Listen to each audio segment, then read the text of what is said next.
Hey everybody, welcome back to BK's Bullets. Today we're talking Avengers Infinity War, spoilers on.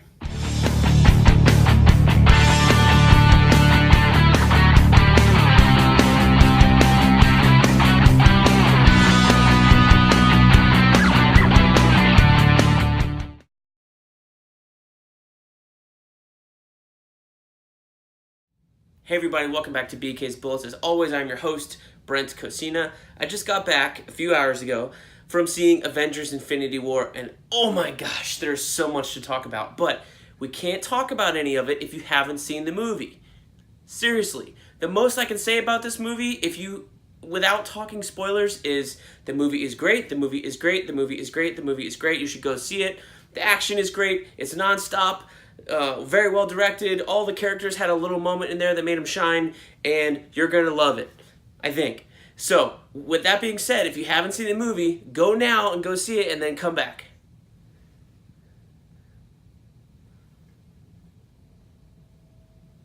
Okay, they shut the door, the car's starting up, and they're gone. Okay, now that you've seen the movie, welcome back, or thanks for sticking around. Now that those people who haven't left and want to get whiny about spoilers, they're gone. This movie actually did it. This was like the red wedding of Marvel films, at least at the end. But is it gonna stick? Let's get into that a little bit later. But let's talk about the movie. I had been wondering how far they were gonna go with this movie. So if you've read the comic book event from, I think it was 90 something, the Infinity Gauntlet, written by Starlin, drawn by George Perez and Ron Lim. And if you've read that, you know about the snap. You know that Thanos is courting death, in the comics anyway, who is a skeleton girl, and he wants to kill everybody in the universe to win her over. And he gets all 6 gems in the comic, and he snaps his fingers, and I think half the universe dies. The same thing, they actually did it in this movie. I did not think they were going to. There were so many misdirects, not really, but there was so much going on in this movie that when I was watching the trailers, now I didn't watch many of the TV spots, only the ones that were on my Hulu program, but I only saw like the 3 main trailers, or tried to only see those. But, because a lot of times TV spots will give stuff away that you don't really want to know. But I was thinking that we'd seen only half the movie, and that the battle in Wakanda was not the final battle, and that it was like in the middle of the movie. I was totally wrong, because they didn't show us a whole lot of stuff, which is great. All the stuff with Thanos and his journey, and all that stuff was left out of the trailers, which is awesome. I love it when there's stuff left out of the trailers, because you have no idea. I mean, there's always stuff. These things are only like 2 minutes long each. So that's what, if you have 3 trailers, that's 6 to 5 minutes that you've seen of the movie. But so they can't show everything. But I was thinking that there was going to be, I don't know, something else. But the way that it was all spread out and peppered in, this was a movie this is a nonstop thrill ride action movie for 2.5 hours.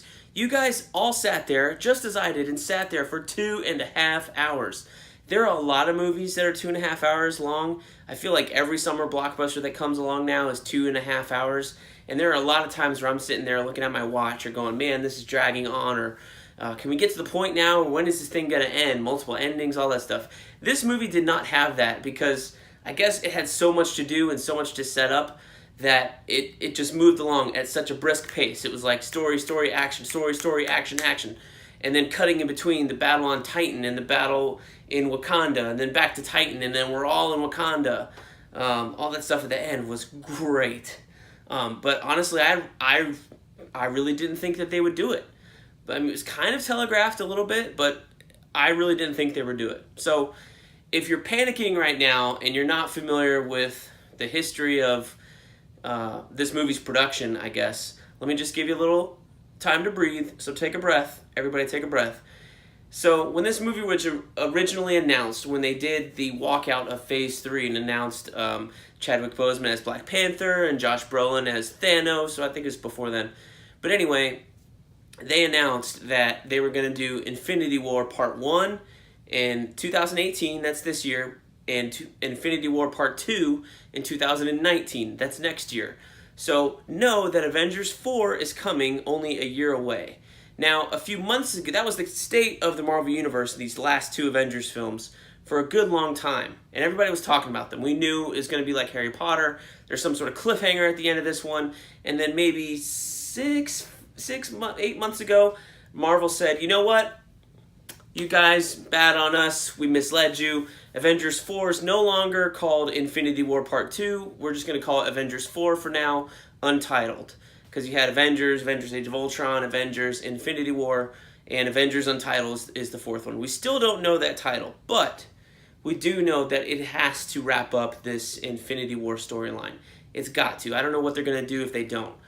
But, so it is safe to say that Infinity War Part 2, Avengers 4, whatever they call it, coming 365 days from now, you either will be really upset or just fine, depending on the fate of your favorite character, okay? And we know there's other movies in production, like they're going to shoot a Spider-Man 2. They haven't announced that they recast Spider-Man, or, you know, we're not getting a live-action Miles Morales. We're getting an animated movie later this year, but, you know, so safe to say those things that are going into production, we will know that, oh yeah, that guy will come back somehow.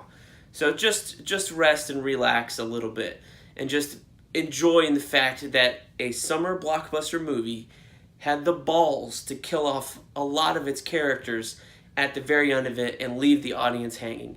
It didn't wrap everything up. You know what I couldn't believe? I couldn't believe they've killed Black Panther, not killed, but made him fade away into ash like everybody else after his movie has like busted, I don't know, has it hit the $1 billion yet? I think it did. After it's busted $1 billion in just a few months. So that is very, very impressive, and takes a lot of storytelling balls to do that. So is Black Panther going to come back? Probably. His movie made $1 billion with a B. $1 billion. So it's safe to say they're going to make a Black Panther 2. So just, you know, rest on that. But just stay with it, watch Avengers 4, and go from there. So let's talk about this bad guy, Thanos. Josh Brolin did a great job in this film with the, I think he did motion capture. It's unclear. I mean, some of that stuff they don't, like, advertise a lot. I know a lot of the children of Thanos, the Black Order, Ebony Maw, Cull Obsidian, Corvus Glaive, Proxima Midnight, even though they didn't say any of their names, except Thanos said the Maw is dead. Anyway, we know that those guys were on set in mocap suits, and it turns out that most of the actors who were doing the mocap on set were actually the actors that did the voices here, which is a good thing. I always like when they do that. Me personally, I was thinking when they said Peter Dinklage is in Avengers Infinity War that he was going to be the voice of the Ebony Maw or Corvus Glaive. Turns out that wasn't the case. Maybe I thought there was going to be like some weird twist in there where some character from the Fox continuity, Silver Surfer maybe. I think Peter Dinklage would do a great surfer voice, but that wasn't the case either, and that's okay. What Peter Dinklage did was pretty entertaining. I mean, if you're going to have him, if you wanted to be in the Marvel Universe and not be just a voice for something the way that Bradley Cooper and Vin Diesel are, I mean, they literally don't do anything for the characters but their voice. They don't do any of the, they get all the promotion and accolades and stuff like that. I don't really even think, they don't really do promotion, they just show up for the movie. But, yeah, like, you don't see them on talk shows, they don't do any of the mocap, and just the voices. But Peter Dinklage, to be, I wonder what that conversation was like when they came to him and said, hey, we want to offer you a role in Avengers Infinity War. He was like, great, I'll do it, absolutely. And they said, we want you to play a dwarf. And he probably looked at them like, really? Like, not just, you know, it's fine to say that you're going to be cast as a person in being a movie, but this was specifically called a dwarf. It wasn't just like when he was in, what was that last movie? Days of Future Past with X-Men. He was just, I forget the character's name, but he was just the guy that made the Sentinels. They didn't make a big deal out of him, you know, his stature or anything like that. They cast him as an actor, which was great. That's what you want, right? But I wonder what that conversation was like, and they're like, well, no, you're going to be an actual dwarf. Like Lord of the Rings dwarf? Yeah, kind of, but we'll do a trick and make you huge. That, I thought, was a great twist, because once we got there, and I don't remember if we heard the voice or not, but I was wondering, I was like, is this where Peter Dinklage shows up?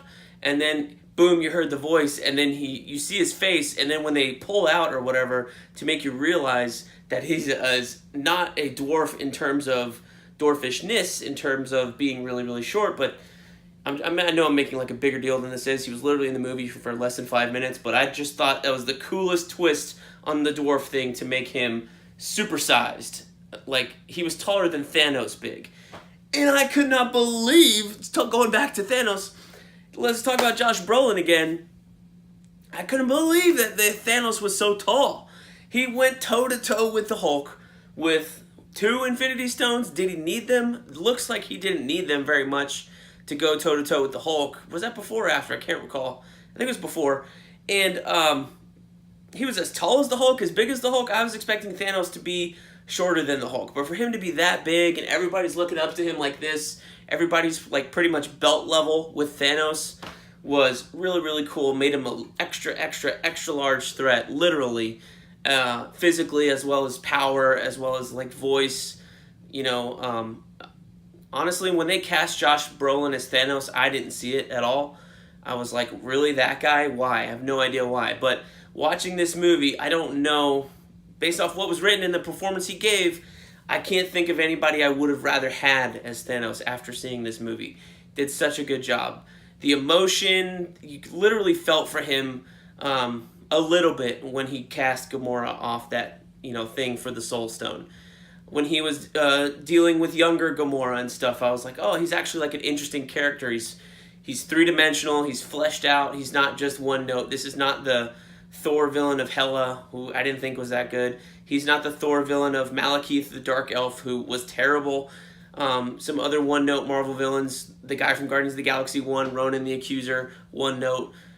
He was actually fleshed out. And when he was talking about his plan, like how killing half the population in the entire universe was going to save it, and they called me a madman, but no one wants to think rationally. I'm the only one with the balls really enough to talk about it or think about it that way. That really kind of like clued in everything you needed to know about that character. He wasn't because he was pure evil, it's because he really believed in this idea that that's going to make the universe better. And the way they bookended the film with him on his little home planet and just sitting down and looking peaceful, I loved it. I thought that was great. Because I think in the comics, the last Thanos series, before the one that's currently going, before Annihilation maybe, Thanos was like a farmer somewhere else. I don't remember what happened, I never read it, but he was a farmer. So that is like a little callback to that series as well. I don't know if Keith Giffen did that one or not. I know he did a Drax series. Anyway, go look it up. But I love that callback there. So I thought Thanos was great, so I'm very, very interested to see more of Thanos in Avengers 4. If we go that way, I hope we do. Just a great, great villain. I really want to see this movie again. My wife Amanda loved it. She really wants to see it again. Her only complaint about this movie, and it's a big one, let me get to this. This was like something that we've had in every Marvel movie featuring, a hero from the very beginning. She was super upset at this. Are you ready? None of the 3 Chris's took their shirts off. What? Are you kidding me? Yes, that was her one complaint, is that nobody got shirtless. I mean, even Doctor Strange took his shirt off in his movie, and he didn't even have to be buff all that much. So, anyway, I thought that was a little funny little joke here. But, let's go back to what's going on. You had Avengers and Scarlet Witch having their little romance. You had Cap and everybody else on the run, so to speak, and they kind of dealt with the fallout from Civil War. Not really. I was really thinking that somewhere in this movie we would have a Cap and Tony moment. We didn't get that at all. I thought they were going to have this moment and Tony was going to bring back the shield, and they were withholding it from all the previews, and hand the shield to Tony and have just like this, I'm sorry, bro, that we disagree, but, we need each other's help. I don't even think Tony never even made the call to Cap. He left the phone on the floor in New York before he scooted away on the spaceship. Hell, I was surprised Tony stayed in the spaceship the entire movie as long as he did. That was impressive. So they took a lot of risks in this movie, not just in terms of doing the actual finger snap at the very end, but in terms of putting the characters away from other ones you would expect them to interact with. Bucky coming back and getting killed. I love Bucky, but I'm so tired of the Avengers movie being about, or the Captain America movies being about Cap and Bucky's love triangle with whoever else is in the triangle. I mean, I don't know, don't make them gay, but fucking make out already. I'm so tired of this bro love stuff, or being the center of the films. So that was fine, but everybody else got a little moment. I was surprised, though, how little Captain America got to do in this movie. He literally shows up a few times, kicks some major ass, but doesn't really get a hero moment. He gets his Wakandan shields and stuff and kind of does stuff with them, but those things, whatever they gave him, looked to be kind of way inferior to what he could do if he had had his round shield. I'm surprised that they didn't have a prototype or a rapid prototyping machine to carve one out of vibranium that was just like raw vibranium, not painted or anything else, but that's okay. But at the end, it was just Cap punching stuff, not doing any of his Cap moves. I think the real star of this movie, after Thanos, Tony Stark, you got to talk about Doctor Strange. Doctor Strange was way cooler in this movie than he was in his own movie. Granted, half that movie was him learning how to use his powers, but it seemed as if there was enough of a jump that he was so confident in his powers that he literally didn't make any mistakes almost, or he didn't hesitate to do anything. He had everything ready to go. He knew what he wanted to do. The thing on Titan where he turned into a bunch of Doctor Stranges with the mirror dimension and the astral projection and stuff, Amanda was like, how's he doing that? And I didn't really even know how to tell her. I just figured it was a spell. But once Thanos snuffed all the other ones out and you saw like the little astral thing right before he came back to being himself, I was like, oh, he did that via astral projection. So that's something that if you're not looking for, you'll catch on another rewatch. And I think there are going to be a lot of those moments on a rewatch for this movie. Little disappointed that Wong wasn't around for the entire ride, but that's okay. I understand he is dedicated to protecting the sanctums and continuing his mission. But another standout character, so standout characters in this movie, Thanos, Iron Man, Doctor Strange, and Thor. Thor got a lot to do in this movie, and he did a great job. The beginning scene with the Guardians and him and Chris Pratt having this like bro off on who's cooler, and even though Thor didn't really know what was going on, that was really cool. The whole thing about reforging the axe and going to Nidavellir, I think. They even spelled it out in the movie on the title cards to tell you what this thing was, and I still can't pronounce it. But where the dwarves live, where the forge is, Hemsworth probably watched that moment in Civil War where Cap is holding onto the ledge of the building and in the helicopter and using his big biceps and triceps and flexing him so hard, and Hemsworth called his agent and was like, get me one of those moments, and such that he got the forge moment where he got to flex like this, and have his bicep moment against a beautiful white backdrop and getting burnt by the star and all that stuff. Just a great, anytime you do that, it's not sexy, but it is fucking cool. Really like this movie, if you can't tell. I don't know how, I think it's just a 5-star movie. It's just 5 out of 5. It is. I'm rambling so much. I'm so excited to talk about this movie. It's fantastic. Man, just blowing my mind. But Thor him calling his next hammer, axe, whatever it was, I thought it was going to be Yarnborn, which is what he was in the Jason Aaron run recently. Up until, I think, Lady Thor dies, he's carrying this axe called Yarnborn. That's not what they call it. They call it Stormbreaker. What is Stormbreaker? I think Stormbreaker is the one that the horse guy uses. Forget what it's called. Anyway, it's another thing from the comics is pretty much all that it matters. Or was that the thing that they had like a younger Thor with a ponytail? Was that Stormbreaker? Eric Masters? Did he have Stormbreaker? Anyway, it was a callback to the comics. I thought it was great. Groot giving him the handle and cutting off his own arm so that he could have a cool handle. That was a great moment. It was literally one of the few things Groot got to do until he got to Wakanda and started doing battle and stuff there. Just a lot of great moments, mostly having to do with everybody who wasn't on Earth. Honestly, I felt like the beginning when we were on Earth was great, with Tony and Doctor Strange. The introduction of the Black Order fighting Cap, Falcon, and Black Widow was great. But most of that stuff, once we got to Wakanda, was a little boring. And I don't know if that's because we just spent 2 hours with the Wakandans in their own movie in Black Panther, but it wasn't. It was a little lackluster to me, and the fight. But although one thing I did really like was the girl fight, basically between Scarlet Witch, Black Widow, Okoye from the Dora Milaje in Black Panther, fighting the bad guy, Proxima Midnight, all three at once and saving each other's asses in that ditch. That was really, really cool. I love that scene. But that was the real standout for me. That was the action sequence you could actually tell what was going on in the Wakanda fight. Everything else was so up close and furious and frantic that unless they pulled away for a big wide shot for Falcon, War Machine, or Thor, or Groot, you really didn't know what much was happening.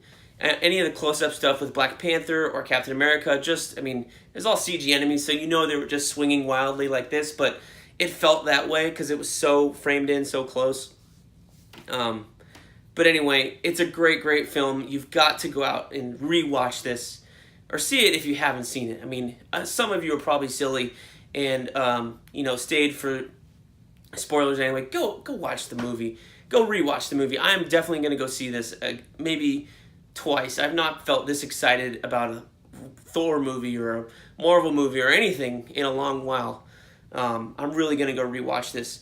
It was apparently filmed in IMAX cameras. I saw it on a regular theater. It was a large screen, but it was the regular, like, super, widescreen format.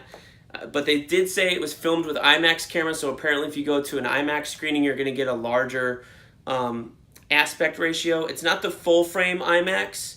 It's just kind of like what a 16:9 TV is, that one. So instead of it being like this, you get a little bit more. So I know one of my rewatches, I'm going to go to an IMAX theater and watch it there. But you got to time that right, because I don't know when the next IMAX movie's coming out. Probably Solo will probably be shown on IMAX screens, or Deadpool 2. So you got to kind of do it in the immediate future rather than like, oh, next month. You won't be able to do it on IMAX next month. But definitely this movie is a 5 out of 5 movie. This surpassed all my expectations for this movie, I think. There were so many cool moments.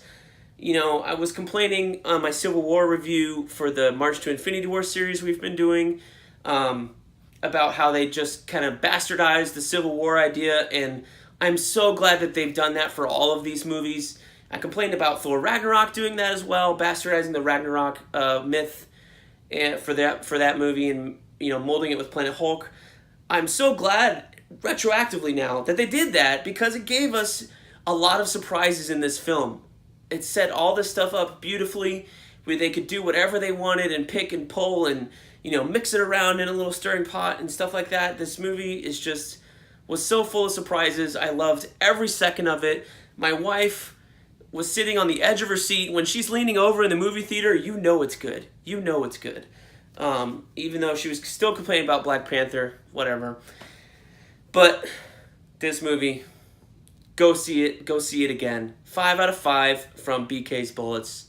I can't wait to watch this movie again. I might go Sunday. We have a babysitter for both kids Sunday afternoon. We might go again. I might make this happen. We'll find out. Anyway, guys, thanks for watching. I hope you liked Infinity War as much as I did.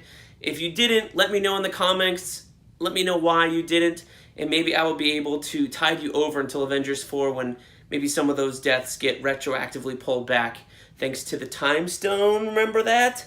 And then go watch Doctor Strange if you need to know what a time loop is and how they can manipulate that. But he did it in this movie. I didn't even talk about the Infinity Gems. The reality thing when they got to nowhere, that was great.